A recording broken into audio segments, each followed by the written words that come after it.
કેશોદના બામણાસા ગામે આહીરવીર સપૂત દેવાયત બાપા બોદરની મૂર્તિનું અનાવરણ કરવામાં આવ્યું. બામણાસા ધેડ મુકામે આજે સમસ્ત ગ્રામજનો દ્વારા વીર સપૂત દેવાયત બાપા બોદરની મૂર્તિનું ગામના મેઇન ચોક બસ સ્ટેન્ડ વિસ્તારમાં ભીડભંજન મહાદેવ મંદિર મહંત અને ગામના વિવિધ સમાજના લોકો તથા બામણાસા ગૌશાળાના કાર્યકર્તાઓ દ્વારા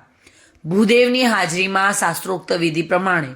મૂર્તિનું અનાવરણ કરવામાં આવ્યું હતું. આ તકે ગામના આગેવાનો મહેશભાઈ કરંગિયા, કારભાઈ નાદણિયા, સરપંચ ભગાભાઈ તથા કરશનભાઈ સોલંકી,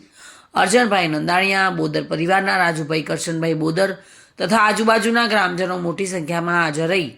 આ તકે ગામના આગેવાન કારાભાઈએ જણાવેલ કે આવનાર પેઢીમાં આ વીર સપૂત દેવાયત બાપા બોદરના રાજધર્મ માટે જે પોતાના દીકરાનું બલિદાન આપવામાં આવેલ તેનો ખ્યાલ આવે અને આ ઇતિહાસ કાયમ માટે જાગૃત રહે તે માટે એક પ્રયત્ન કરવામાં આવ્યો છે. ગામે ગામ આ વીર સપૂત દેવાયત બાપા બોદરની મૂર્તિ સ્થાપિત કરે જેથી કરીને આ ઇતિહાસ કાયમી અકબંધ રહે. બામણાસા ઘેર ગામને આંગણે વીર સપૂત દેવાયત બાપા બોદરનું મૂર્તિનું અનાવરણ કરવામાં આવેલ છે. ગામના બસ સ્ટેન્ડની અંદર આની આપણે મૂર્તિની સ્થાપના કરી છે, બેસાડ્યા છે, જેથી કરીને આવનારી જે પાછલી પેઢી છે જે બાપાને સ્ટેચ્યુને જોઈ એનો ઇતિહાસ જોઈ અને એનું અનુકરણ કરી અને સમાજ માટે રાજધર્મ માટે જે દેવાયત બોદરે પોતાના પ્રાણના પોતાના એકના દીકરાને આહુતિ આપી અને જે સમર્પણની ભક્તિ એને કરી છે એ જ દેવાયત બોદરને જે વંશજો છે એને જ કારણે બામણાસાની અંદર સમસ્ત જ્ઞાતિને સાથે રાખી,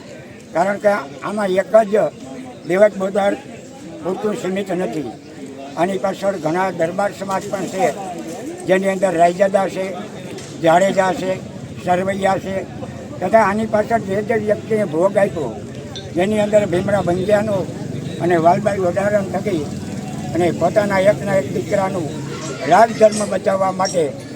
અને જૂનાગઢની ગાડીનો વારસદાર બચાવવા માટે જ્યારે દેવાયત બોદરે એવડું મોટું સમર્પણ આપ્યું